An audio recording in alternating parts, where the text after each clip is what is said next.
మన ఆగన్నకు right right right right ఇక లొల్లి పెట్టకూరు కొద్దిసేపు లొల్లి పెట్టకు పేరు పేరున అందరికీ నమస్కారం నాకు మీ లొల్లి చూస్తుంటే మీ జోష్ చూస్తుంటే గెలిచిపోయిన మెజారిటీ ఒక్కటే తేలాలన్నది నడిపిస్తా ఉన్నది నిజమేనా గెలుసుడు పక్కానా 11 తారీఖు నాడు గెలుసుడు పక్కానా 100%. చాలా చాలా సంతోషం. ఇవాళ ఇక్కడికి వచ్చేటప్పుడు మా మిత్రులు కారులో ఉన్న నాతో పాటు ఉన్న గౌరవ నాయకులు నాకు మా తలసాని సాయి కిరణ్ గారు ఒక వీడియో చూపెట్టిండు. ఏంది అంటే ఇప్పుడే ముఖ్యమంత్రి గారు ప్రెస్ మీట్ పెట్టిండంట. ప్రెస్ మీట్ పెడితే ప్రెస్ వాళ్ళు అడిగినరు, మరి సార్ నువ్వు జుబ్లీల్స్ ఓడిపోతే ప్రజలు నీ ఖిలాఫ్ ఉన్నట్టు ఒప్పుకుంటావా, ప్రజలు మరి ఇది రెఫరెండంగా ఒప్పుకుంటావా అని అడిగినరంట. అడుగుతా ఆయన ముందే చేతులు ఎత్తేసిండు, గట్లెట్లయితుంది, జుబ్లీల్స్ ఓడిపోతే ఏమవుతుంది, ఏం కాదు, ఇక నేను ఒప్పుకోను, ఏమైనా చిన్న చిన్న మార్పులుంటే చేసుకుంటా అని చెప్తున్నాడు. అంటే దాని అర్థం ఏంటంటే రేవంత్ రెడ్డికి కూడా తెలిసిపోయింది పక్కాగా 14 తారీఖు నాడు ఇక్కడ ఎగరబోయేది గులాబీ జెండా అనే మాట రేవంత్ రెడ్డి కూడా తెలిసిపోయిందా, పక్కానా? గది జరిగింది. ఇక్కడికి వచ్చేటప్పుడే చూసిన అర్థమైపోయింది అందరికీ. దయచేసి మిత్రులందరికీ నేను ఒక్క విజ్ఞప్తి చేస్తా ఉన్నా, గౌరవ ఆడబిడ్డలకు అన్నదమ్ములకు ఒక్క ప్రార్థన మీతో. గత 25 సంవత్సరాలుగా బీఆర్ఎస్ పార్టీ పుట్టిన నాటి నుంచి ఆనాడు టీఆర్ఎస్ గా స్థాపించబడ్డ నాటి నుంచి నేటి వరకు 25 ఏళ్లలో 14 ఏళ్లు ఒక ఉద్యమ పార్టీగా రాష్ట్ర ఏర్పాటు కోసం కొట్లాడినాం. ఆ తర్వాత మీ దయతో మీ ఆశీర్వాదంతో పెద్దలు కేసీఆర్ గారి నాయకత్వంలోనైతేనే తెలంగాణ బాగుంటది అని మీరు ఆశీర్వదిస్తే 10 ఏళ్లు దాదాపు 10 ఏళ్లు 9.5 ఏళ్లు అధికార పార్టీగా మీకు సేవలు అందించినాం. 2023 డిసెంబర్లో ఎలక్షన్లు అయితే ఆనాడు హైదరాబాద్ మహానగరంలో మీరెవ్వరూ కూడా ఒక్క సీటు కానీ ఒక్క ఓటు కానీ కాంగ్రెస్ పార్టీకి వేయకుండా మొత్తంగా బీఆర్ఎస్ పార్టీకి వేసి ఇక్కడ జూబ్లీహిల్స్ నియోజకవర్గంలో కూడా స్వర్గీయ మాగంటి గోపీనాథ్ గారిని మీరు గెలిపించడం జరిగింది. హైదరాబాద్లో ఒక్క సీటు కూడా కాంగ్రెస్కి ఇవ్వలేదు. కానీ ఒక్కసారి ఈ 25 ఏళ్లలో ఏమేం జరిగింది రాజకీయం ఆలోచించాలని చెప్పి కూడా నేను కోరుతా ఉన్నా. ఎంతో మంది ముఖ్యమంత్రులు మనం చూసినాం. 25 ఏళ్ల కింద మన పార్టీ పెట్టిన నాడు చంద్రబాబు నాయుడు గారు ముఖ్యమంత్రి, ఆ తర్వాత 3 ఏళ్లకి రాజశేఖర్ రెడ్డి గారు ముఖ్యమంత్రి అయినారు. ఆ తర్వాత రాజశేఖర్ రెడ్డి గారు పోయిన తర్వాత రోసయ్య గారు తర్వాత కిరణ్ కుమార్ రెడ్డి గారు, తర్వాత కేసీఆర్ గారు, తర్వాత ఇప్పుడున్న రేవంత్ రెడ్డి గారు. అంటే 6 ముఖ్యమంత్రుల్ని 25 ఏళ్లలో చూసినాం. ప్రభుత్వాలు మారుతూ ఉంటాయి, అధికారం మారుతూ ఉంటుంది. ప్రజల ఆలోచన ఎట్లుంటే అట్లా ఆ సమయాన్ని బట్టి అప్పటి పరిస్థితిని బట్టి ప్రజల మూడు బట్టి ప్రజల ఇష్టం బట్టి అధికార మార్పిడి జరుగుతుంది. మొదలనాడు చంద్రబాబు నాయుడు గారు ఉంటే ఆయన కూడా హైదరాబాద్ అభివృద్ధి కోసం ఆయన ప్రయత్నం ఆయన గట్టిగానే చేసిండు. తర్వాత రాజశేఖర్ రెడ్డి గారు వస్తే ఆయన కూడా అభివృద్ధితో పాటు మరి సంక్షేమాన్ని కూడా జోడించి ఆయన ప్రయత్నం ఆయన కూడా చేసినారు. తర్వాత రోసయ్య గారు, కిరణ్ కుమార్ రెడ్డి గారు కూడా వారి శక్తి వంచన లేకుండా వారు కూడా ప్రయత్నం చేసినారు. ఎందుకంటే వాళ్ళకు విఘ్నత ఉండే, తప్పకుండా అధికారం అనేది ఎవరికి శాశ్వతం కాదు, మనం ఉన్నప్పుడు ఏదో కొంత మంచి చేయాలి అనే ఆలోచన ఉండే. తర్వాత కేసీఆర్ గారు 2014లో మీ ఆశీస్సులతో ముఖ్యమంత్రిగా వారు బాధ్యత తీసుకున్నారు. 10 ఏళ్లు కేసీఆర్ గారు ముఖ్యమంత్రిగా ఎట్లా పనిచేసినారో మీ కళ్ళ ముందే ఉంది. 200 ఉన్న పెన్షన్ని పేదలని కడుపులో పెట్టుకొని చూసుకోవడానికి 2000 రూపాయలు చేసింది కేసీఆర్ గారు. ఒక ఆడపిల్ల పెళ్లి చేసుకుంటే ఆ కుటుంబానికి కష్టం రావద్దు, ఆ కుటుంబం ఇబ్బందుల పాలు కావద్దు, అప్పుల పాలు కావద్దు అని ఆలోచించి 1,116 రూపాయలు ఎవ్వరు అడగకపోయినా దాదాపు 15 లక్షల మంది ఆడబిడ్డల పెళ్లిళ్లు కళ్యాణ లక్ష్మి షాదీ ముబారక్ పేరుతో చేసింది కేసీఆర్ గారు. ఆ తర్వాత అదే ఆడబిడ్డ కడుపులో ఒక బిడ్డ పడితే మరి కేసీఆర్ కిట్టిచ్చి అమ్మ ఒడి అని ఒక ప్రోగ్రాం పెట్టి ఇంటికే బండిని పంపి ఆ బండిలో ఆడబిడ్డను ఎక్కించుకొని నేను బోను బిడ్డో సర్కారు దవాఖానకు అనే పరిస్థితి నుంచి నేను సర్కారు దవాఖానకే పోతా, అక్కడ ప్రసూతి అయితేనే అక్కడ బిడ్డని కంటేనే మా మేనమామ కేసీఆర్ ఇచ్చే కేసీఆర్ కిట్ వస్తుంది, మగబిడ్డ పుడితే 12,000, ఆడబిడ్డ పుడితే 13,000 రూపాయలు అని చెప్పి పెద్ద ఎత్తున మా ఆడబిడ్డలు దగ్గర 15 లక్షల మంది ప్రసూతి ప్రభుత్వ ఆసుపత్రుల్లో పొంది కేసీఆర్ కిట్లు అందుకున్న విషయం మీకు గుర్తుంది. అట్లాగే కేవలం సంక్షేమమే కాకుండా మరి పెద్ద ఎత్తున భావితరాల కోసం హైదరాబాద్ మహానగర అభివృద్ధి కోసం ఎన్నో అభివృద్ధి కార్యక్రమాలు చేసుకున్నాం. హైదరాబాద్లో దాదాపు 42 ఫ్లైఓవర్లు, షేక్పేట ఫ్లైఓవర్తో సహా 42 ఫ్లైఓవర్లు మనం కట్టుకున్నాం. అట్లాగే మెట్రో రైలు నిర్మాణం చేసుకున్నాం. మీ జూబ్లీ హిల్స్ నియోజకవర్గంలో 8.5 కిలోమీటర్లు మెట్రో రైలు కూడా నిర్మాణం పూర్తి చేసుకున్నాం. అట్లాగే బ్రహ్మాండమైన దవాఖానా మీ వెంగళరావు నగర్ డివిజన్లోనే కరోనా వచ్చిన తర్వాత హైదరాబాద్లో ఇంకా ఆసుపత్రుల సంఖ్య పెరగాలి అని చెప్పి 1000 పడకల ఆసుపత్రి మీ వెంగళరావు నగర్ డివిజన్లోనే 900 కోట్ల రూపాయలతో 1000 పడకల ఆసుపత్రి కూడా కట్టించింది కేసీఆర్ గారు. దాంతో పాటు హైదరాబాద్ మహానగరంలో పరిశ్రమను పెంచుకున్నాం. ఐటీ రంగాన్ని దూసుకొని పోయే విధంగా మన ప్రభుత్వం వచ్చినాడు 2014లో ఐటీ పరిశ్రమ కేవలం 3,20,000 మంది పనిచేసేది. కానీ మన ప్రభుత్వం దిగిపోయే నాటికి దగ్గర 9.5 లక్షల మంది ఐటీ ఉద్యోగులు ఇక్కడ పనిచేసే విధంగా, అంటే కొత్తగా 6 లక్షల పైచిలకు ఐటీ ఉద్యోగాలు సృష్టించి బెంగళూరు నగరాన్ని దాటే విధంగా అద్భుతంగా పనిచేసుకున్నాం. ఐటీ ఎగుమతులు మన ప్రభుత్వం ఆనాడు 2014లో వచ్చినాడు కేవలం 57,000 కోట్లు. దాన్ని 2023 నాటికి 2,41,000 కోట్లకు తీసుకొని పోయినాం. ఏం జరిగింది? ఐటీ పెరిగితే రియల్ ఎస్టేట్ పెరిగింది. ఐటీ పెరిగితే హోటళ్లు బాగుపడ్డాయి.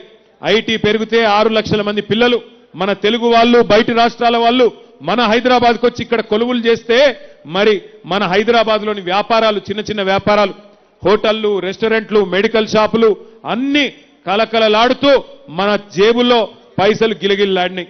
10 ఏళ్లు బ్రహ్మాండంగా హైదరాబాదు, తెలంగాణ అభివృద్ధిలో దూసుకొని పోయింది. ఆనాడు అద్భుతంగా భారతదేశానికే ఆదర్శంగా నిలబడ్డది. ఒకవైపు హైదరాబాదు, మరొక వైపు పల్లె ప్రగతి లాంటి కార్యక్రమాల ద్వారా పల్లెలు బాగు చేసుకున్నాం, పట్టణాలు బాగు చేసుకున్నాం, పచ్చదనం పెంచుకున్నాం, పర్యావరణం కాపాడుకున్నాం. 10 ఏళ్లు సుకూన్గా ఉన్నాం. బ్రహ్మాండంగా పేదవాడు కడుపు నిండా అన్నం తింటానంటే 5 రూపాయలకే బువ్వ పెట్టే అన్నపూర్ణ సెంటర్ పెట్టుకున్నాం. బస్తీల్లో ఉండే పేదవాళ్లకు సుస్థి చేస్తే 350 బస్తీ దవాఖానాలు పెట్టుకున్నాం. ప్రైవేటు మెడికల్ డయాగ్నాస్టిక్ సెంటర్లకు పోయే అవసరం లేకుండా డయాగ్నాస్టిక్ సెంటర్లు పెట్టుకొని గరీబోళ్లను కడుపులో పెట్టుకొని చూసుకున్నాం ఆనాడు. అందుకే ఒకసారి కాదు 2 సార్లు జీహెచ్ఎంసీలో ఇదే వెంగళరావు నగర్ డివిజన్ నుంచి గులాబీ జెండానే గెలిపించినారు మీరు. 2 సార్లు 18లో 23లో మాగంటి గోపీనాథ్ గారికి బ్రహ్మాండమైన విజయం అందించింది ఇదే వెంగళరావు నగర్ డివిజన్. ఇది 10 ఏళ్ల మన ట్రాక్ రికార్డ్. నిన్న నేను ప్రజెంటేషన్ ఇచ్చిన 10 ఏళ్లలో బీఆర్ఎస్ ప్రభుత్వం జూబ్లీ హిల్స్ లో ఏం చేసింది అంటే అన్ని కలిపి సంక్షేమము, అభివృద్ధి. సంక్షేమం అంటే బతుకమ్మ వస్తే హిందూ ఆడబిడ్డలకు బతుకమ్మ చీర పెట్టుకున్నాం. రంజాన్ వస్తే ముస్లిం ఆడబిడ్డలకు రంజాన్ తోఫా ఇచ్చుకున్నాం. క్రిస్మస్ వస్తే క్రిస్టియన్ ఆడబిడ్డలకు, క్రిస్మస్ కుటుంబాలకు, క్రైస్తవ కుటుంబాలకు క్రిస్మస్ కానుక ఇచ్చుకున్నాం. అట్లా కడుపులో పెట్టుకొని గరీబులను బ్రహ్మాండంగా చూసుకున్నాం. పెద్దవాళ్ళు, పేదవాళ్ళు అనే తేడా లేకుండా హైదరాబాద్ని ఒక ఎకనామిక్ ఇంజన్ గా పెంచుకున్నాం. మరి 2 ఏళ్లైంది కాంగ్రెస్ ప్రభుత్వం వచ్చి.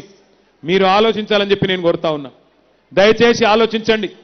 2 ఏళ్ల ఈ కాంగ్రెస్ ప్రభుత్వంలో రేవంత్ రెడ్డి గారు ముఖ్యమంత్రి అయిన తర్వాత ఎవరికైనా మంచి జరిగిందా? ఆలోచించండి.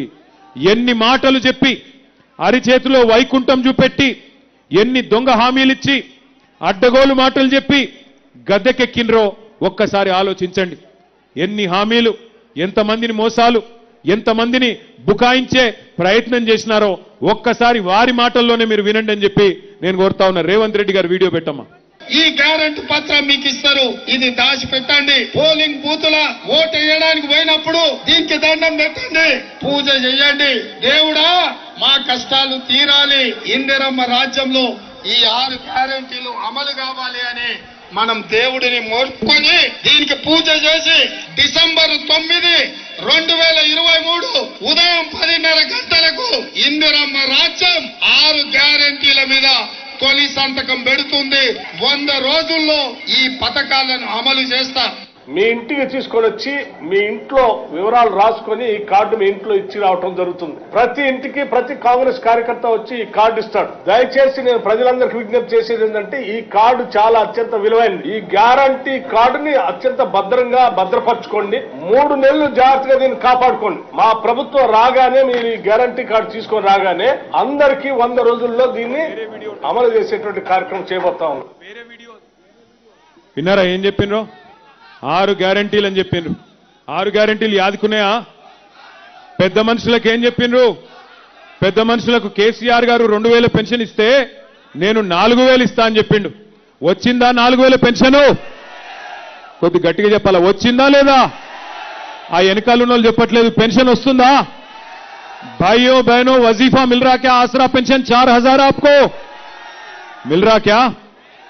మహిళలకు చెప్పినారు 2,500 ఇస్తా నేను నెలకి. ప్రతి మహిళకి 18 ఏళ్లు నిండిన ఆడబిడ్డకి నెలకు 2,500 ఇస్తా అని చెప్పిండు. వచ్చిందా ఒక్క ఆడబిడ్డ కన్నా? వచ్చిందా? కొద్ది గట్టిగా చెప్పాలా, వచ్చిందా రాలేదా? ఒక్కరికన్నా వచ్చిందా? అత్తకు 4,000 కోడలకు 2,500 అన్నాడా?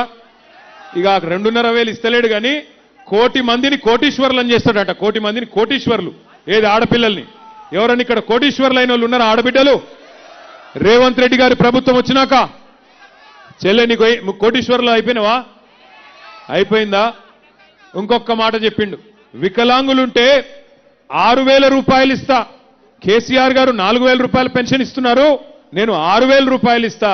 ఇవన్నీ ఇటు సూర్యుడు అటు పొడిచినా నేను 100 రోజుల్లోనే 100 రోజుల్లోనే 6 గ్యారంటీలు అమలు చేస్తా అని చెప్పి ఆ దానవీర శూరకర్ణ సినిమాలో దుర్యోధన లెవెల్లో డైలాగులు కొట్టిండు. పెద్ద పెద్ద డైలాగులు కొట్టి మొత్తానికి ఓట్లు కొల్లగొట్టిండ్రు. అధికారంలోకి వచ్చినారు. మరి అధికారంలోకి వచ్చిన 2 ఏళ్లలో ఏం చేసినారయ్యా కాంగ్రెస్ ప్రభుత్వం అంటే, ఇవాళ మొత్తంగా చూస్తే హైదరాబాద్ ని బర్బాద్ చేసి, హైదరాబాద్ లోని వ్యాపారాలు దివాలా తీసే విధంగా చేసి, రియల్ ఎస్టేట్ ను కుదేలు చేసి, 162 మంది ఆటో డ్రైవర్లు ఆత్మహత్యలు చేసుకునేటట్టు చేసి, 1000 గురుకుల పాఠశాలలు ఏవైతే కేసీఆర్ గారి టైంలో అద్భుతంగా కట్టినామో వాటిల్లో ఇవాళ పిల్లలకు సౌలత్ లేకుండా చేసి, 100 మంది పిల్లలు ఆత్మహత్య చేసుకునే విధంగా చేసి, చివరికి 700 మంది రైతులు, అగో మా దయాకర్ రావు గారు అక్కడ నిల్చొని కనబడతా ఉన్నారు, మాజీ పంచాయతీరాజ్ మంత్రి. మొన్ననే పాలకుర్తిలో రైతులు ఆత్మహత్య చేసుకుంటే దయన్న పోయి వాళ్ళని దగ్గర తీసుకొని భయపడకండి అని ధైర్యం చెప్పి ఇవాళ బీఆర్ఎస్ పార్టీ నాయకులు ఎక్కడికక్కడ తనలాడుతా ఉన్నారు.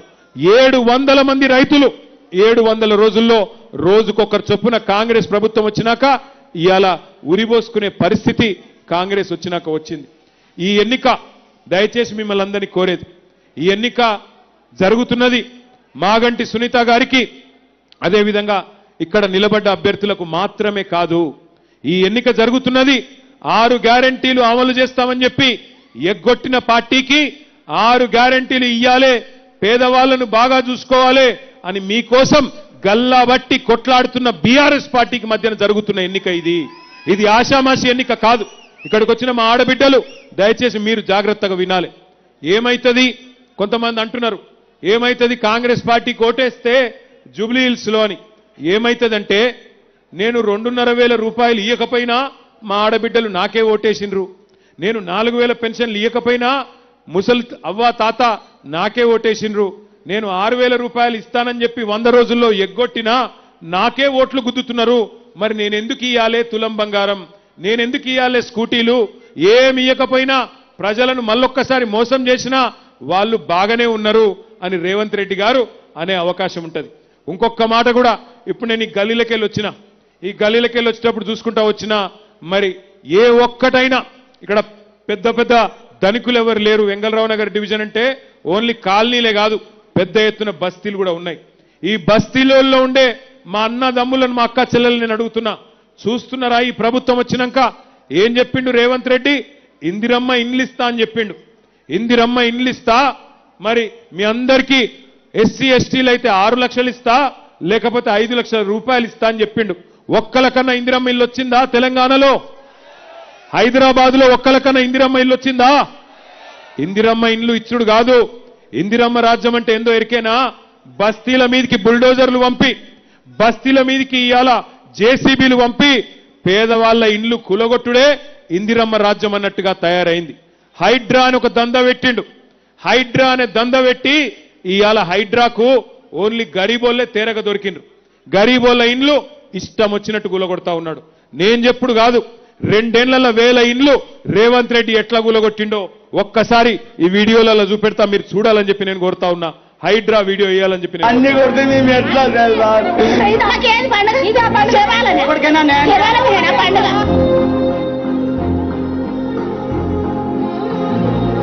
అయ్యా రేవంత్ రెడ్డి గారు మీకు ఓటేసి గెలిపించినందుకు మాకు ఈ శిక్ష చేస్తారా? మాకు చెప్పండి అయ్యా.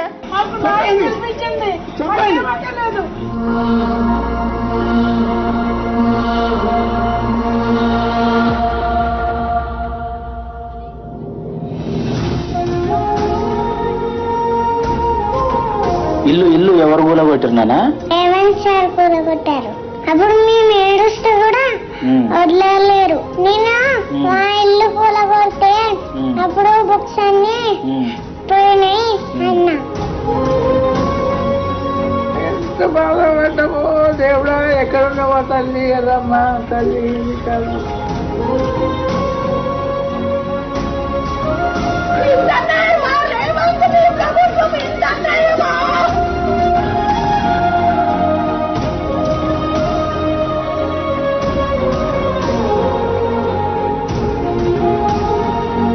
केसीआर साहब घरान दिए गरीबों को चाबियां दिए.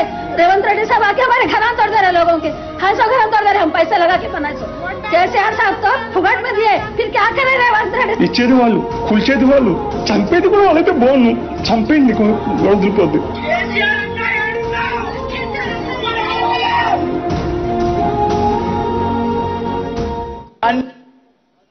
ఇది ఒక్క హైదరాబాద్లో ఒక్క బస్తీ కాదు, ఇలా అన్ని బస్తీలకు కూడా నేను ఒకటే విజ్ఞప్తి చేస్తా ఉన్నా. ఈ అరాచకం, ఈ హైడ్రా అరాచకం ఆగాలంటే, ఈ దుర్మార్గం ఆగాలంటే, బుల్డోజర్ మీ ఇంటికి రావద్దంటే మీరు 11 తారీఖు నాడు కాంగ్రెస్ను పచ్చడి చేస్తేనే ఈ దుర్మార్గం ఆగుతుంది. నేను దుర్మార్గం ఉత్తగానే అంటలేను, నేను దుర్మార్గం అని నాకేదో బాధ అయి అంటలేను. ఒక్క మాట నేను చెప్తా, గరీబోళ్ళు అల్కగా దొరికిండ్రు హైడ్రాకు. అదే పెద్ద పెద్దోళ్ళు, నేను ఒక్కసారి వాళ్ళవి కూడా చూపెడతా, వాళ్ళ కాడికి మాత్రం పోతలేదు హైడ్రా. ఇగో ఈయన పేరు పొంగులేటి శ్రీనివాసరెడ్డి. అగో చెరువు మొత్తం ఆక్రమించి ప్యాలెస్ కట్టిండు పొంగులేటి. చూడురు ఒక్కసారి మీరు ఆ మీద చూడురి. అగో ఈయన పేరు తిరుపతి రెడ్డి, ఈయన పేరు శ్రీనివాసరెడ్డి మంత్రి. నెక్స్ట్ తిరుపతి రెడ్డి, రేవంత్ రెడ్డి వాళ్ళ అన్న. ఆ పక్కకున్నాడు చూడు రఘు, తిరుపతి రెడ్డి. ఆయన మొత్తం చెరువు లోపల కట్టిండు, ఆడికి ఓదు హైడ్రా. ఇక వివేక్ అని ఇంకో మంత్రి, ఆయన చెరువుల్నే కట్టిండు, ఆయన కాడికి ఓదు హైడ్రా. ఆ పక్కన పట్నం మహేందర్ రెడ్డి, ఆయన చీఫ్ విప్. మొత్తం తాలాబ్ మధ్యలో కట్టిండు, చెరువు మధ్యలో కట్టిండు, ఆడికి ఓదు హైడ్రా. ఆ పక్కన ఆరికపూడి గాంధీ గారు, శేర్లింగంపల్లి ఎమ్మెల్యే గారు 11 ఎకరాలు కబ్జా పెడితే దగ్గర ఉండి హైడ్రా వాళ్ళు దానికి రేకులేసి మంచిగా సౌలత్ చేసి ఆయనకు మాత్రం చూసుకొని వచ్చారు. నేను అడుగుతున్నా ఇవాళ రేవంత్ రెడ్డిని, అయ్యా నీకేమైనా సిగ్గుంటే హైడ్రా ఏం తప్పు చేసింది అంటున్నావు? ఇగో వీళ్ళ గులగొట్టు మొదలు. నీకు సిగ్గుంటే, నీ ప్రభుత్వానికి ఇజ్జతుంటే ముందు ఈ దుర్మార్గుల గులగొట్టు, ఆ తర్వాత గరీబుల మీదికి రా. హైదరాబాద్ లో గరీబోడు తేరగా దొరికిండు, బలిసినోడు మాత్రం నీకు కళ్ళబడతలేడా? ఇంత దుర్మార్గం జరుగుతుంటే, ఇంత కిరాతకం నీ హైడ్రా చేస్తుంటే ఏం తప్పు చేసింది హైడ్రా అని అడుగుతావా? ఇలా హైడ్రాని అడ్డం పెట్టుకొని బ్లాక్ మెయిల్ చేసుకుంటా, బిల్డర్ల దగ్గర పైసలు గుంజుకుంటా, ల్యాండ్ యజమానుల దగ్గర పైసలు గుంజుకుంటా ఢిల్లీకి మూటలు పంపుతున్నాడు రేవంత్ రెడ్డి తప్ప హైడ్రాతోని లాభపడ్డాడు ఒక్క మనిషి కూడా లేడు. అందుకే నేను అనేది, ఈ పోటీ 11 తారీఖు నాడు జరుగుతున్నది, కారుకు బుల్డోజర్కు మధ్యన జరుగుతుంది. మీరు కత్తి మాకిచ్చి యుద్ధం మమ్మల్ని చేయమంటే యుద్ధం మేము చేస్తాం, బుల్డోజర్లకు అడ్డం పోతాం. కానీ కత్తి ఇంకొకరికిచ్చి యుద్ధం నువ్వు చేయి బిడ్డ అంటే మాకు చెయ్యరాదు. ఎందుకంటే ఇప్పుడే మీరు చూసిన ఒక తమ్ముడు అడుగుతున్నాడు, కేసీఆర్ అన్నా ఎక్కడున్నావు అని అడుగుతున్నాడు. బిల్డోజర్ వస్తే నేను అడుగుతున్నా, యుద్ధమేమో కేసీఆర్ అన్నం చేయమంటారు, మరి తల్వారేమో రేవంత్ రెడ్డికి ఇచ్చి తల నరుకుమన్నారు, వాడు నరుకుతున్నాడు, ఏం చేయాలి మేము అని నేను అంటున్నా. ఇవాళ మరి 2 ఏళ్ల ఈ అరాచకానికి, 2 ఏళ్ల ఈ విధ్వంసానికి, 2 ఏళ్ల ఈ సంక్షోభానికి కారణమైన కాంగ్రెస్ పార్టీకి బుద్ధి చెబుదామా వద్దా ఆలోచించండి. అయినా ఈ ముఖ్యమంత్రి ఏమన్నా ముఖ్యమంత్రి లెక్కున్నాడా? ఏం మాటలు మాట్లాడతాడు ఆయన? నాకు తెలియక అడుగుతా. మొన్న చెప్తున్నాడు, మా తమ్ముళ్ళు చెప్పాలి, ఆయన మంత్రి చేసిండు అజారుద్దీన్ని. మన దెబ్బకు అజారుద్దీన్ బైసాబ్ను మంత్రి చేసిండు. చేసినాక చెప్తున్నాడు మొన్న మీటింగ్లో వెంగళరావు నగర్లో నేను చూసిన, అజారుద్దీన్ అట వరల్డ్ కప్ తెచ్చిండట. ఏం చెప్పాలి?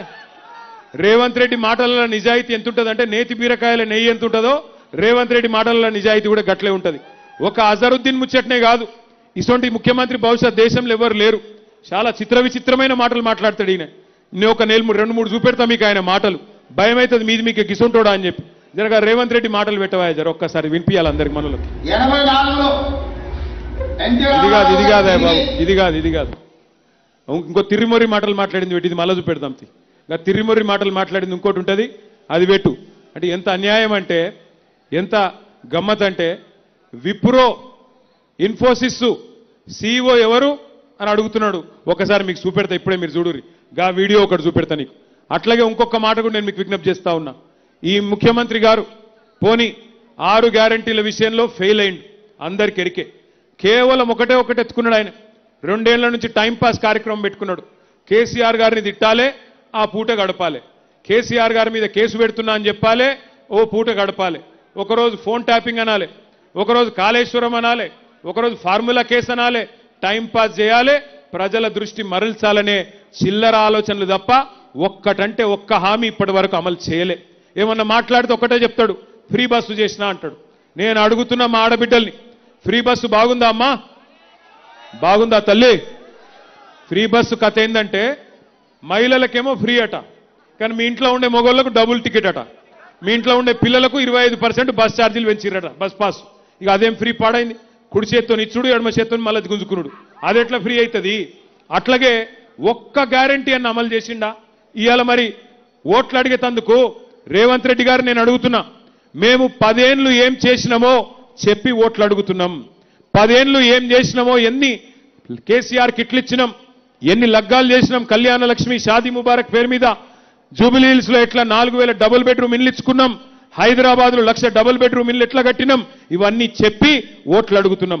42 ఫ్లైఓవర్లు, ఐటీ పరిశ్రమ ఎట్లా పెంచినాం, తెలంగాణ ఆర్థిక ముఖ చిత్రం ఎట్లా మార్చినాం, తెలంగాణ వ్యవసాయ ముఖ చిత్రం ఎట్లా మార్చినాం, తెలంగాణలో సంపద ఎట్లా పెరిగింది, ఒక్కొక్క ప్లాట్ విలువ ఎట్లా పెరిగింది, ఒక్కొక్క జమీన్ విలువ ఎట్లా పెరిగింది, ఇవన్నీ చెప్పి ఓట్లు అడుగుతున్నది బీఆర్ఎస్. నువ్వేం చేస్తున్నావయ్యా? ఏమంటున్నాడు మొన్న మీ కాడికొచ్చి, మీరు నాకు ఓటేయకపోతే రేషన్ కార్డులు రద్దు చేస్తా, నువ్వు నాకు ఓటేయకపోతే తెల్ల సన్న బియ్యం రద్దు చేస్తా. నేను అడుగుతున్నా రేవంత్ రెడ్డిని, వెంగళరావు నగర్ డివిజన్ నుంచి అడుగుతున్నా, నీ అయ్య సొమ్మ, నీ అత్త సొమ్మ, ఎవడి సొమ్ము రద్దు చేస్తందుకు గల్లా బట్టి మీరు మాగంటి సునీతమ్మని గెలిపియండి, అసెంబ్లీలో గల్లా బట్టి నిలదీసి మీది మీకు ఇప్పించే బాధ్యత మాది. ఎందుకంటే రేవంత్ రెడ్డి అనేవాడు ప్రజల సొమ్ముకు ధర్మకర్త తప్ప అదేమైనా అత్త సొమ్ము కాదు, అబ్బ సొమ్ము కాదు. ఒక్కసారి ఆయన తిర్రిమొర్రి మాటలు ఒక్కసారి మీరు వినాలా. ఎంత గమ్మత్ ముఖ్యమంత్రి మనకున్నాడో ఈ దెబ్బకు మీకు అర్థమవుతుంది. ఆ వీడియో పెట్టమ్మా. లేదా ఉన్నదా? సరే, ఒక్క మాట మీకు చెప్పాలా. జర రాగురా భయ్, నీ దండం పెడతా, జర రాగు, నీకు దండం పెడతావు. నేను ఈడ మొత్తుకొని వాడ మొత్తుకుంటే ఎవరికి అర్థమవుతుంది? నువ్వు ఇంకొక మాట మీరు ఒక్క మాట దయచేసి ఆలోచన చేయండి. మొన్న ఇడికి వచ్చిండు వెంగళరావు నగర్ డివిజన్కు వచ్చి ఎన్టీ రామారావు గారి గురించి మాట్లాడిండు, పెద్ద మాటలు మాట్లాడిండు. ఎన్టీ రామారావు గారి మీద ఎన్నడూ లేనంత వగల ప్రేమ కురిపించిండు. ఎన్టీ రామారావు గారంటే మనందరికీ అభిమానమే. మంచి నాయకుడు, గొప్ప నాయకుడు, బ్రహ్మాండమైన. ఎందుకంటే చిన్నప్పుడు మేము చిన్నగా ఉన్నప్పుడు ఎవరైనా ఇళ్లలో కృష్ణుడు రాముడు ఫోటోలు అంటే ఎన్టీ రామారావు ఫోటోలే ఉండేది. ఒక గంత గొప్ప నాయకుడు. ఆయన మీద రేవంత్ రెడ్డి గారికి ఎక్కడ లేని ప్రేమ పొంగుతున్నది. అసలు ఎన్టీ రామారావు గారు పార్టీ పెట్టింది ఎవరికి ఖిలాఫ్? కాంగ్రెస్ పార్టీ ఖిలాఫ్ పెట్టిండు. కాంగ్రెస్ పార్టీని ఎన్టీ రామారావు గారు విమర్శించినంతగా బహుశా భారతదేశంలో ఎవరు విమర్శించలే. ఓట్ల కోసం ఇవాళ ఎన్టీ రామారావు గారి మీద ఎక్కడ లేని ప్రేమ వచ్చింది రేవంత్ రెడ్డి గారికి. పెద్ద మాటలు చెప్తున్నాడు. నేను రేవంత్ రెడ్డిని ఒక్కటే అడుగుతున్నా, నీకు నిజంగా ఎన్టీ రామారావు గారి మీద ప్రేమ ఉందా? ఓట్ల కోసం తప్ప 2 ఏళ్ళు ఎన్టీ రామారావు ఎందుకో యాదికి రాలేదు. ఎన్టీ రామారావు గారి విషయంలో కాంగ్రెస్ పార్టీ చేసింది ఏందో తెలుసా మీకు? 2004లో అప్పటిదాకా శంషాబాద్ విమానాశ్రయం పేరు ఎన్టీఆర్ విమానాశ్రయం అని ఉండే. కాంగ్రెస్ రాగానే ఎన్టీఆర్ పేరు రద్దు చేసిన మాట వాస్తవం కాదా? ఎన్టీఆర్ పేరు తీసేసి రాజీవ్ గాంధీ పేరు పెట్టింది నీ దిక్కుమాలిన కాంగ్రెస్ పార్టీ కాదా రేవంత్ రెడ్డి? అసలు నీకు తెలుసా ఎన్టీఆర్ నీ పార్టీ ఎట్లా అవమానించిందో? 83లో ఎన్టీ రామారావు గారు పెద్ద మెజారిటీతో గెలిస్తే ఆయనను ఆనాడు ఇందిరాగాంధీ ప్రభుత్వం గవర్నర్ అడ్డం పెట్టుకొని అప్రజాస్వామికంగా తొలగించింది నీ దిక్కుమాలిన కాంగ్రెస్ పార్టీ కాదా? గుర్తుందా నీకు? అసలు నీకు తెలుసా? అప్పుడు నువ్వు యాడున్నావో ఏ పార్టీలు ఉన్నావో ఎవరికి తెలియదు. ఇవాళ ఈయనకు ఎన్టీ రామారావు గారి మీద తెగ ప్రేమ పొంగుతున్నది. ఒక్కసారి ఎన్టీ రామారావు గారి మీద రేవంత్ రెడ్డి ఏం మాట్లాడిండో ఒక్కసారి మీరు చూడాలని చెప్పి నేను కోరుతా ఉన్నా. 84లో ఎన్టీ రామారావు గారు తిరిగి ముఖ్యమంత్రి అయిన తర్వాత వారు ఏమనుకున్నారంటే నేను దైవాంశ సంభూతుణ్ణి, కృష్ణుడిని నేనే, రాముడిని నేనే, ఇంద్రుడిని నేనే, చంద్రుడిని నేనే, అందరూ కలిసి మీరు నా పాదాలకు మొదలిల్లండి అని చెప్పి ప్రజాస్వామ్య స్ఫూర్తికి విరుద్ధంగా. అర్థమైందా అసలు కథ? ఎన్టీ రామారావుకు అహంకారము, దేవుణ్ణి అనుకున్నాడు అని ఆ రోజు మాట్లాడిన కాంగ్రెస్ ముఖ్యమంత్రి ఇవాళ ఓట్లు రాగానే ఓట్ల కోసం నేను ఎన్టీఆర్ గారి విగ్రహం పెడతా అంటుండు. నువ్వేందయ్యా పెట్టేది ఎన్టీ రామారావు గారి విగ్రహము? మేము పెట్టినాం ఎన్టీ రామారావు గారి విగ్రహాలు. ఎన్ని పెట్టినామో ఒక్కసారి చూపెడతా నేను మీకు. ఖమ్మం జిల్లాలో ఖమ్మం పట్టణంలో బ్రహ్మాండంగా 70 అడుగుల లక్కారం పార్క్ దగ్గర 70 అడుగుల విగ్రహాన్ని పెట్టింది బీఆర్ఎస్ ప్రభుత్వం, బీఆర్ఎస్ నాయకత్వం. కూకట్పల్లిలో ఒకటే రోజు 3 చోట్ల ఎన్టీఆర్ గారి విగ్రహం పెట్టింది మేము. మాగంటి గోపీనాథ్ గారు మోతీనగర్ చౌరస్తాలో ఎన్టీ రామారావు గారి విగ్రహం పెట్టిన ఫోటో మీరు చూడొచ్చు. ఎన్టీఆర్ గారి విగ్రహం విషయంలో కూడా నేను ఒకటే చెప్తా ఉన్నా, ఇట్లాంటి దిక్కుమాలిన కాంగ్రెస్ పార్టీ, ఏ కాంగ్రెస్ పార్టీకి వ్యతిరేకంగానైతే ఎన్టీఆర్ గారు పార్టీ పెట్టినారో ఆ పార్టీ కనుక ఎన్టీ రామారావు గారి విగ్రహం పెడితే ఎన్టీఆర్ గారి ఆత్మ కూడా ఘోషిస్తుంది. అవసరమైతే మీరు మాగంటి సునీతమ్మను గెలిపించండి, సునీతమ్మను దేదీప్యమ్మను ఇచ్చి వాళ్ళిద్దరి చేతుల మీదుగా మా పార్టీ ఆధ్వర్యంలో ఎన్టీ రామారావు గారి కాంస్య విగ్రహాన్ని పెట్టించే బాధ్యత నేను తీసుకుంటా అని చెప్పి నేను మీకు విజ్ఞప్తి చేస్తా ఉన్నా. ఇట్లాంటి దుర్మార్గులు ఓట్ల కోసం డైలాగులు కొట్టేటోళ్లను దయచేసి నమ్మవద్దని చెప్పి నేను కోరుతా ఉన్నా. ఇంకొక మాట కూడా నేను మిమ్మల్ని ఆలోచించమని కోరుతా ఉన్నా. మీరు న్యాయ నిర్ణేతలు. 10 ఏళ్ల కేసీఆర్ గారి ప్రభుత్వ పరిపాలన మీ కండ్ల ముందే ఉన్నది. 2 ఏళ్ల ఈ దుర్మార్గ పాలన మీ కండ్ల ముందే ఉన్నది. మీరు ఆలోచించండి. ఇవాళ ఎందుకు వేయాలి కాంగ్రెస్కు ఓటు? అవ్వలు తాతలు 4000 పెన్షన్ ఇయ్యనందుకు ఓటేయన్నా? ఆడబిడ్డలకు 2,500 ఇయ్యనందుకు ఓటేయన్నా? తులం బంగారం అని చెప్పి మోసం చేసినందుకు ఓటేయన్నా? లేదా ఆడపిల్లలకు స్కూటీలు ఇస్తా కాలేజీకి పోయేటోళ్ళకని చెప్పి మోసం చేసినందుకు ఓటేయాలన్నా? పిల్లలకు యువతకు 2 లక్షల ఉద్యోగాలు ఇస్తా అని చెప్పి మొదటి సంవత్సరంలోనే ఇస్తా అని చెప్పి మోసం చేసినందుకు ఓటేయాలన్నా? అశోక్ నగర్ చౌరస్తాలో నిరుద్యోగులను లాఠీలతో కొట్టిపిస్తున్నందుకు ఓటేయన్నా? అట్లాగే హైదరాబాద్లో రియల్ ఎస్టేట్ బర్బాద్ చేసి, కారోబార్లు బర్బాద్ చేసి హైదరాబాద్ను ఆగం చేసినందుకు ఓటేయన్నా? మనం 36 ఫ్లైఓవర్లు కడితే రేవంత్ రెడ్డి గారు 36 గుంతలు కూడా పూడ్చలే రోడ్ల మీద, అందుకు ఓటేయాలనా? హైదరాబాద్లో బ్రహ్మాండంగా మనం యాపిల్, గూగుల్, అమెజాన్ లాంటి పెద్ద పెద్ద దిగ్గజాలను మనం తీసుకొస్తే ఇవాళ పారిశ్రామికవేత్తల తలకు తుపాకులు పెట్టి బెదిరిస్తున్నందుకు ఓట్లేయన్నా? రేవంత్ రెడ్డికి ఎందుకు ఓట్లేయాలి మనం? ఏ కారణం చేత కాంగ్రెస్ పార్టీకి ఓట్లేయాలి? ఆటో వాళ్ళను చంపినందుకు ఓట్లేయన్నా? ఆర్టీసీ వాళ్ళను ఆగం చేసినందుకు ఓటేయన్నా? తెలంగాణలో అన్ని వర్గాలను నాశనం చేసినందుకు ఓటేయాలనా? ఎందుకు ఓటేయాలి? ఏ కారణం చేత ఓటేయాలి? ఆలోచించండి. నేను రేవంత్ రెడ్డిని కూడా అడుగుతున్నా, ఇక్కడ తిరుగుతున్న కాంగ్రెస్ నాయకుడిని కూడా అడుగుతున్నా. మాట్లాడుతూ ఒక్కటే డైలాగ్ కొడుతుండు, మాకు ఓటేస్తే వచ్చే 3 ఏళ్ళు మేమే గవర్నమెంట్లు ఉంటాం కాబట్టి మాకు అభివృద్ధి చేస్తాం. నేను అడుగుతున్న రేవంత్ రెడ్డి, నీకేమైనా సిగ్గుంటే ఈ ప్రశ్నకు సమాధానం చెప్పు. మీ ఎమ్మెల్యే మహబూబ్ నగర్ ఎన్ఎం శ్రీనివాసరెడ్డి చెప్తున్నాడు, కాంగ్రెస్ ఎమ్మెల్యే ఏమంటుండు, మాకు పెళ్లిళ్లకు పేరెంటాలకు వైతందుకు తప్ప బుడ్డ పైస లేదు, గెలిచిన కాంగ్రెస్ ఎమ్మెల్యేలకు పని లేదు, ముఖ్యమంత్రి పైసలు ఇస్తలేడు, అభివృద్ధి లేదు, 2 ఏళ్ళు అయిపోయింది, ఏం చేయాలనో తెలుస్తలేదు మహబూబ్ నగర్ ఎమ్మెల్యే చెప్తున్నాడు. ఎల్లారెడ్డి ఎమ్మెల్యే మదన్ మోహన్ కాంగ్రెస్ ఎమ్మెల్యే, ఆయననేమో ముఖ్యమంత్రి గారు టైం ఇస్తలేడు, పైసలు ఇస్తలేడు, నాకు వరల్డ్ బ్యాంక్ వాళ్ళు, నాకు ప్రపంచ బ్యాంక్ వాళ్ళు ఒక 100 కోట్లు ఇవ్వండి అని ప్రపంచ బ్యాంకుకు ఉత్తరం రాసిండు. పక్కనే ఉంటుంది కంటోన్మెంట్లో ఉప ఎన్నిక వచ్చినప్పుడు ఇటువంటి కథలే చెప్పిండ్రు, పెద్ద పెద్ద కథలు చెప్పిండ్రు. ఏమని చెప్పిండ్రు, మీకు అక్కడ 6,000 ఇండ్లు ఇస్తాం, 4,000 కోట్లతో అభివృద్ధి చేస్తాం. నేను జూబ్లీ హిల్స్ లో ఉండే అన్నదమ్ములను ఆడబిడ్డలను అడుగుతా ఉన్నా, కంటోన్మెంట్ పక్కలనే ఉంది, ఎలక్షన్ అయిపోయి 16 నెలలు అయింది, 16 నెలల కింద ఇక్కడ చెప్పినట్టే కాకమ్మ కబుర్లు చెప్పిండ్రు. ఒక్క పైసా ఇచ్చిండా, ఒక్క రోడ్ వేసిండా, ఒక్క ఇల్లు కట్టిండా? దయచేసి అక్కడ ఉండే మీ అన్నదమ్ములను ఆడబిడ్డలను అడగండి, మోసపోకండి. ఒక వ్యక్తి చేతిలో ఒక్కసారి మోసపోతే అది ఆ మోసం చేసిన వాడి తప్పైతుంది. కానీ రెండోసారి, మూడోసారి, నాలుగోసారి అదే పార్టీ చేతిలో మళ్ళా మోసపోతే 6 గ్యారంటీల మోసం, 420 హామీల మోసం, అన్ని మోసాలు అయిపోయినాక మళ్ళీ జూబ్లీ హిల్స్ లో మళ్ళీ మోసం చేస్తే, మళ్ళీ మోసపోతే ఈసారి తప్పు మనదైతుంది. ఆలోచించండి. మీరు కాంగ్రెస్ ను ఓడగొడితేనే మీకు 6 గ్యారంటీలు వస్తాయి. కాంగ్రెస్ కు బుద్ధి చెప్తేనే నెలకు 2.5 వస్తాయి. కాంగ్రెస్ కు బుద్ధి చెప్తేనే, కాంగ్రెస్ ను ఓడగొడితేనే ముసలోళ్ళకు 4,000 పెన్షన్ వస్తుంది. కాంగ్రెస్ కు బుద్ధి చెప్తేనే దివ్యాంగులకు 6,000 పెన్షన్ వస్తుంది. అందుకే ఒక సోదరుడు ఇక్కడికి వచ్చేటప్పుడు నాకు మంచి ఒక చిన్న షాయరీ చెప్పిండు. ఎట్లున్నదట కాంగ్రెస్ కథ అంటే, ఈరోజు ముఖ్యంగా మా ఉర్దూ మాట్లాడే మా అన్నదమ్ముళ్ళు ఆడబిడ్డలు వినాల. ఎట్లుందట కాంగ్రెస్ కథ అంటే, इक्तदार की दौड़ में सब कुछ गवा दिए, इक्तदार की दौड़ में सब कुछ गवा दिए, खिदमत के वादे भी हवा में उड़ा दिए, खिदमत के वादे भी हवा में उड़ा दिए। अवाम ने पूछा कहां गई तरक्की, अवाम ने पूछा कहां गई तरक्की, जवाब में नए वादों के ख्वाब दिखा दिए.